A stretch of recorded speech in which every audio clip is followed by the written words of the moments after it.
యష్ హీరోగా గీతూ మోహన్ దాస్ దర్శకత్వంలో రానున్న చిత్రం టాక్సిక్. దీని విడుదల కోసం అభిమానులు ఆశగా ఎదురు చూస్తున్నారు. ఇప్పటికే పలుమార్లు వాయిదా పడిన ఈ సినిమా విడుదల గురించి తాజాగా యష్ ఓ ఇంటర్వ్యూలో మాట్లాడారు. దీని రిలీజ్ విషయంలో హాలీవుడ్ తరహా ప్రణాళికలు ఫాలో అవుతున్నట్లు చెప్పారు. ఇది ఇక్కడి వాళ్లకు నచ్చకపోవచ్చని, కానీ తాను ఏం చేసినా అభిమానుల కోసమేనని అన్నారు.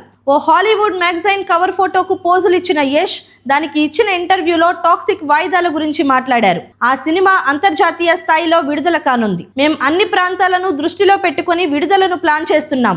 అంతర్జాతీయ స్థాయి గుర్తింపు కోసం మేము తీసుకునే వ్యూహాత్మక నిర్ణయాలు సాధారణంగా మన దేశంలో సినిమా విడుదల పద్ధతులకు పూర్తి భిన్నంగా ఉంటాయి. ఇక్కడ సినిమాను ప్రకటించినప్పటి నుంచే ప్రమోషన్స్, మార్కెటింగ్ మొదలు పెడతారు. కానీ టాక్సిక్ విషయంలో మేము హాలీవుడ్ విధానాన్ని అనుసరిస్తున్నాం. మొదట సినిమాను మొత్తం పూర్తి చేసి ఆ తర్వాతే డిస్ట్రిబ్యూషన్ గురించి మాట్లాడుకుంటాం. ప్రస్తుతం నేను సినిమా విడుదల ప్రణాళికల పనుల్లోనే ఉన్నాను. ఈ పద్ధతి ఖచ్చితంగా అభిమానులకు నచ్చకపోవచ్చని అన్నారు. మొదట ఈ సినిమాను మార్చి 19న విడుదల చేయాలని భావించారు. పశ్చిమాసియాలో యుద్ధ పరిస్థితుల దృష్ట్యా జూన్ 4కు వాయిదా వేశారు.